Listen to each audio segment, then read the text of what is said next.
Bapak Ibu sekalian, setelah kita bersama-sama melantunkan Gatha Parita maupun membaca Sutra Amitocing, marilah kita senak dalam sikap hening, sikap meditasi, sikap merenung.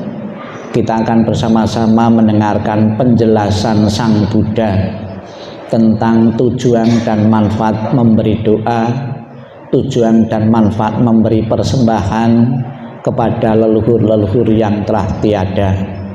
Sikap hening, sikap meditasi, sikap merenung dimulai. Inilah yang disabdakan oleh Sang Buddha. Demikianlah mereka yang berbelas kasih memberikan kerabatnya minuman dan makanan murni yang berlimpah tepat pada waktunya. Semoga semua ini menjadi milik para kerabat. Semoga mereka berbahagia. Daslah mereka berkumpul di sana. Para kerabat yang telah meninggal pun berkumpul. Mereka bergembira sepenuhnya akan makanan dan minuman yang berlimpah ruah. Semoga para kerabat kalian berusia panjang. Merekalah yang menyebabkan kita memperoleh keuntungan ini. Penghormatan telah diberikan kepada kita. Tiada pemberi tanpa pahala. Karena di sana tiada pertanian dan tiada peternakan. Tiada perdagangan, tiada transaksi jual beli dengan uang. Maka dengan pemberian dari sini, mereka yang telah meninggal dapat hidup di sana. Bagaikan air di bukit mengalir menuju ke bawah. Demikianlah pemberian yang telah diberikan dari sini, bermanfaat bagi mereka yang telah meninggal. Bagaikan sungai-sungai yang penuh, dapat mengalir memenuhi lautan. Demikianlah pemberian yang telah diberikan dari sini, bermanfaat bagi mereka yang telah meninggal. Setelah memberikan persembahan kepada mereka yang telah meninggal, lalu mengenang apa yang telah dilakukannya pada kehidupan lampau, sesungguhnya bukanlah tangisan, kesedihan ataupun ratapan lainnya. Demikianlah para kerabat berdiri di sana tanpa manfaat bagi mereka yang telah meninggal. Dan persembahan yang telah diberikan guna menopang sangga ini, sesungguhnya demi kepentingannya akan menimbulkan manfaat untuk waktu yang lama. Sang Yang Adi Buddha, Tuhan Yang Maha Esa, para Buddha, Bodhisattva dan Mahasattva, pada kesempatan hari Sabtu tanggal 8 April 2023 ini, kami berkumpul bersama umat Tridharma Hok Leong Kiong Jombang dengan kekuatan doa-doa yang telah kami panjatkan, dengan kekuatan timbunan kebaikan-kebaikan yang pernah ditanam oleh leluhur-leluhur dalam banyak kelahiran dan kehidupan. Semoga akan segera mengkondisikan untuk terdorong di alam surga bahagia. Semoga dengan kekuatan persembahan sebagai tanda bakti dan hormat kepada leluhur-leluhur akan segera membawa leluhur-leluhur mengalami ketenangan, kedamaian, dan bebas dari segala penderitaan. Semoga leluhur-leluhur yang telah terlahir di alam surga bahagia selalu memberikan doa restu kepada keluarga yang ditinggalkan untuk bisa melanjutkan perjuangan-perjuangan, dan semoga dalam kehidupan ini selalu mendapatkan kemudahan dalam pekerjaan, dalam bisnis, dalam usaha, maupun berbagai keberhasilan dalam kehidupan yang dijalani setiap saat. Sabbi satta bhavantu sukhitata. Semoga semua makhluk hidup berbahagia dan sejahtera. Sikap hening, sikap meditasi, sikap merenung selesai.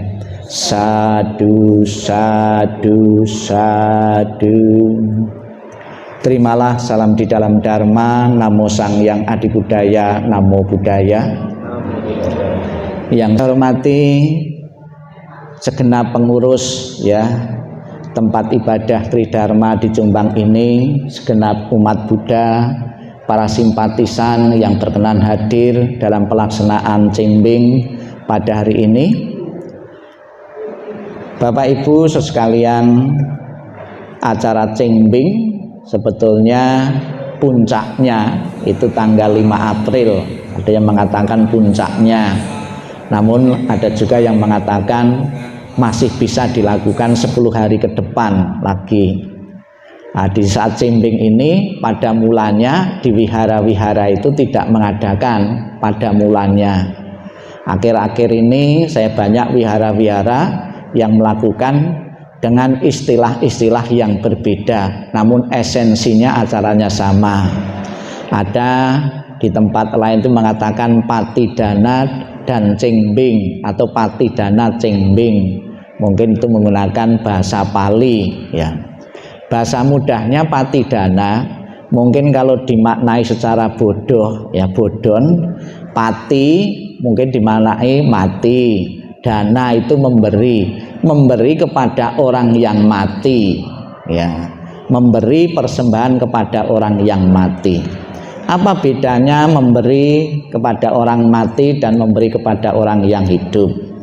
Kalau memberi orang yang hidup, masih hidup, persembahannya itu, pemberian itu bisa dimakan. Tapi kalau memberi orang yang mati ya tetap utuh. Nah, coba Bapak Ibu nanti di saat akhir ini pasti persembahannya tetap utuh ya. Namun bukan berarti tetap utuh tidak ada nilai kegunaannya bagi Bapak Ibu, maupun nilai kegunaannya, manfaatnya bagi leluhur-leluhur ya. Tadi kita bersama-sama mendengarkan ajaran Sang Buddha, dikatakan dalam kitab suci, demikianlah mereka yang berbelas kasih kepada kerabat-kerabat yang telah meninggal. Berbelas kasih itu pasti posisinya yang dikasihani itu posisinya itu jauh lebih rendah, posisinya itu kurang beruntung. Ini cerita ini dilatar belakangi oleh ajaran Sang Buddha, bahwa Sang Buddha adalah seseorang yang mempunyai kewaskitaan, bisa melihat makhluk-makhluk, bisa melihat alam-alam kehidupan. Ketika Raja Bimbisara mengadakan pesta di situ, menjamu makanan-makanan para tamu, Raja Bimbisara lupa untuk melakukan pelimpahan jasa atau memberikan jasa kebaikan yang diperoleh kepada leluhur-leluhur keluarga yang datang di rumah itu. Karena kebanyakan ya, termasuk Bapak Ibu sekalian dan kita semua ya, di saat kita ada pesta itu jarang melihat kita itu dengan kasat mata makhluk-makhluk leluhur-leluhur yang datang ya. Secara kasat mata kita tidak tahu ya. Namun Sang Buddha yang mempunyai kewaskitaan bisa melihat, ternyata di saat kita berpesta di rumah ya, itu juga makhluk-makhluk leluhur-leluhur kita pada datang menunggu pelimpahan jasa, menunggu belas kasihan dari leluhur-leluhur keluarga yang masih hidup. Karena Raja Bimbisara tidak tahu ya, tidak melakukan pelimpahan jasa, kemudian pada malam harinya istana Raja Bimbisara ini diganggu, ada suara-suara yang aneh, suara-suara yang mengerikan, menakutkan, sampai raja ini ketakutan. Karena raja tidak tahu, kemudian minta petunjuk kepada Sang Buddha. Tadi malam Sang Buddha di rumah saya kok ada suara-suara yang menakutkan, menjerit-menjerit ya. Itu suara apa ya?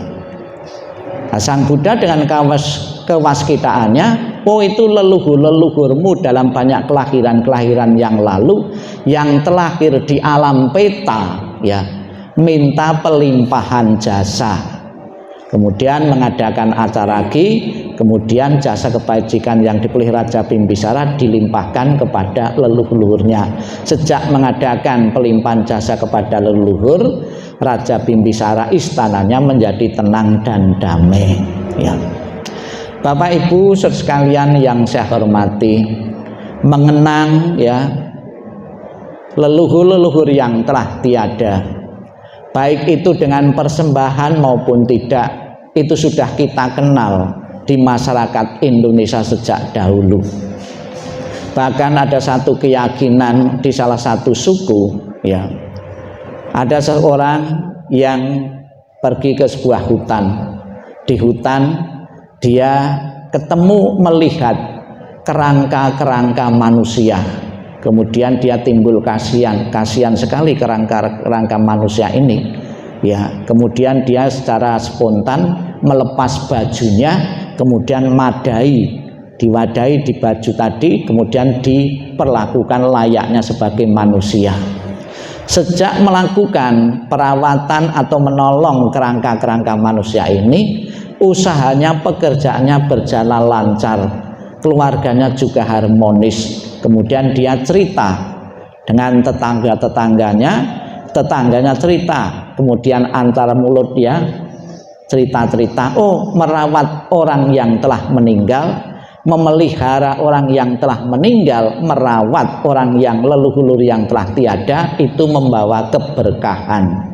Kemudian sampai sekarang pun keyakinan itu juga dimiliki oleh masyarakat Indonesia. Di bulan-bulan tertentu, ya, kita pun di agama-agama tertentu juga mengenal adanya penghormatan kepada leluhur-leluhur yang telah tiada.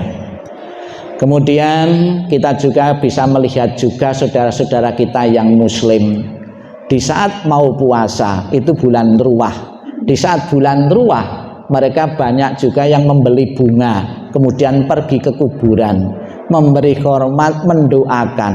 Di situ juga kerangka-kerangka di dalamnya itu, kerangka-kerangka leluhur-leluhur yang telah tiada tetap dihormati, ya. Di zaman Sang Buddha juga ada cerita ditulis dalam Sutra Bhakti seorang anak. Ketika Sang Buddha melakukan satu perjalanan dengan para biku, ya. Kemudian Sang Buddha di tengah perjalanan melihat kerangka-kerangka manusia juga. Begitu melihat, secara spontan Sang Buddha itu bersujud di kerangka-kerangka tadi. Muridnya yang bernama Ananda protes, kenapa Sang Buddha orang yang dihormati kok mau-maunya menghormat kerangka-kerangka, ya. Kemudian Sang Buddha mengatakan, sekalipun kamu telah menjadi muridku sejak lama, namun kamu tidak mengerti. Sang Buddha menjelaskan bahwa kerangka-kerangka manusia yang saya sujudi ini pernah menjadi leluhur-leluhurku dalam banyak kelahiran dan kehidupan, pernah menjadi orang tuaku, pernah menjadi kerabatku, pernah terlibat karma dengan aku, maka saya pun memberi hormat, ya. Maka atas dasar itu Bapak Ibu sekalian, karena ajaran Sang Buddha itu ajaran yang cukup lama, suku bangsa lain pun juga melakukan hal yang sama. Seperti masyarakat Chinese, ya, Tionghoa, pada bulan April ini berbondong-bondong ke kuburan, memberi doa, memberikan persembahan-persembahan. Di dalamnya juga kerangka-kerangka juga yang dihormati, itulah leluhur-leluhurku dalam banyak kelahiran dan kehidupan.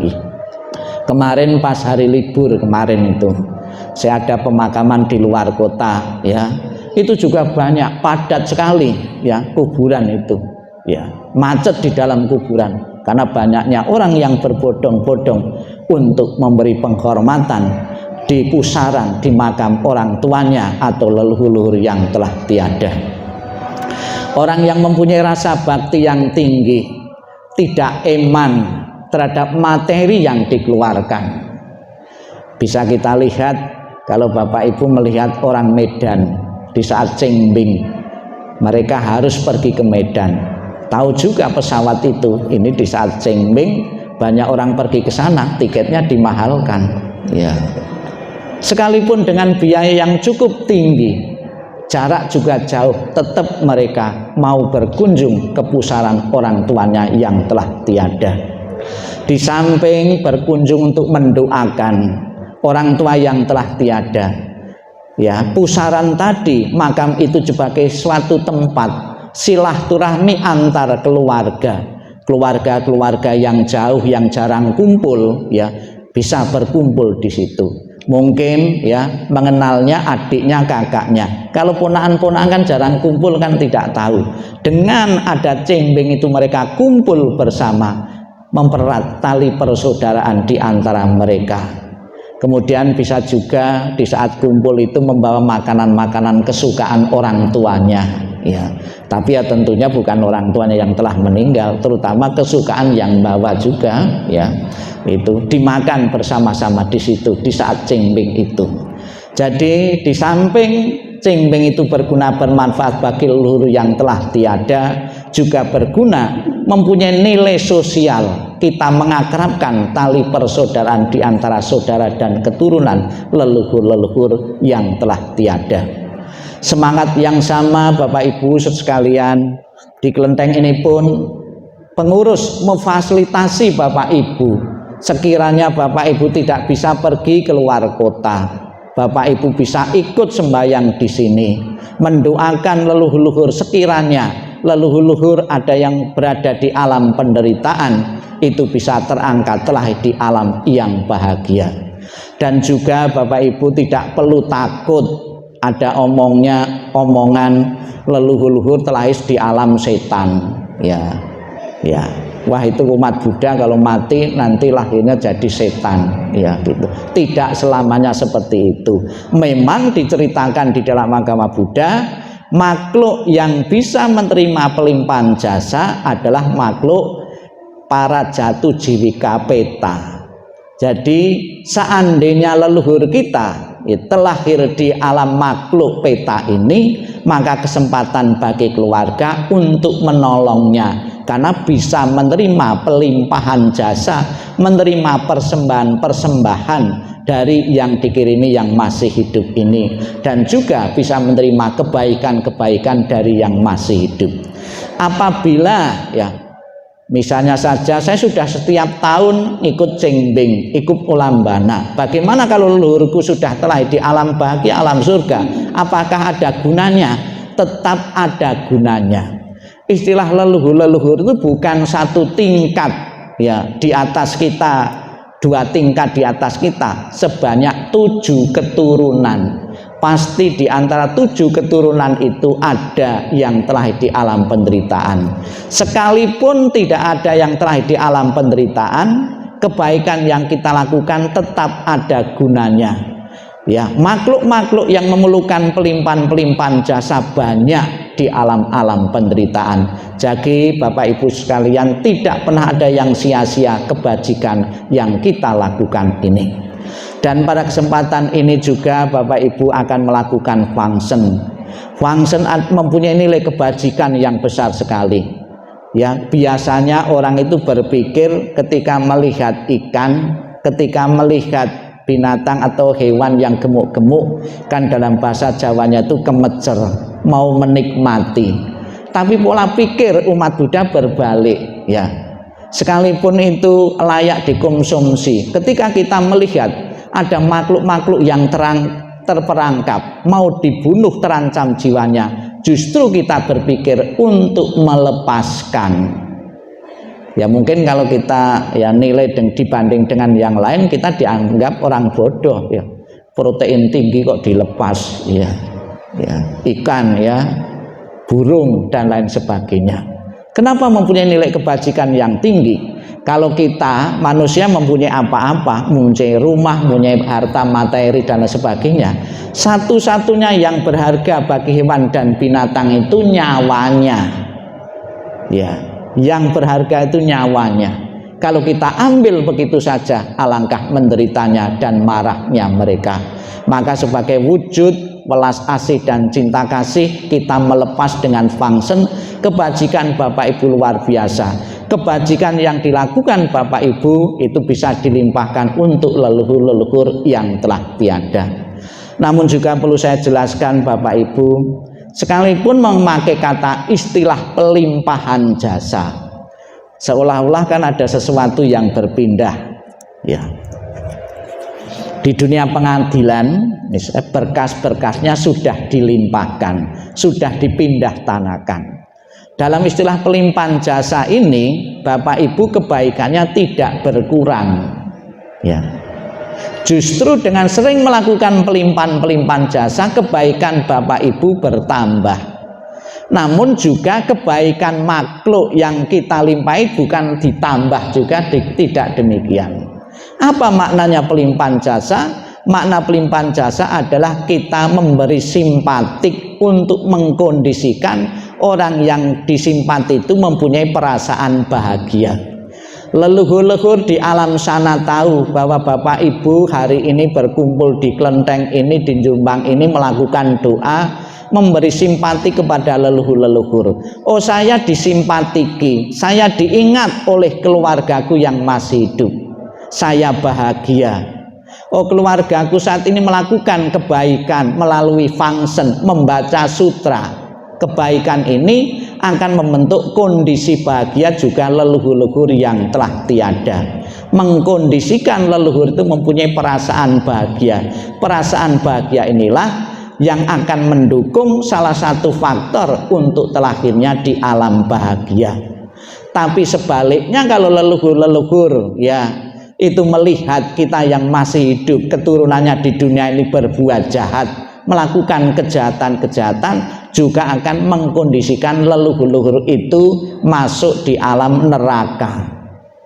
Sebetulnya membuat orang tua itu surga dan neraka itu bisa kita lakukan kapanpun. Di saat masih hidup pun juga kita bisa membuat orang tua kita itu masuk surga dan neraka. Kita berbuat jahat, satu keluarga anak-anaknya berbuat jahat, kita telah mengkondisikan orang tua kita masuk neraka, menderita mereka.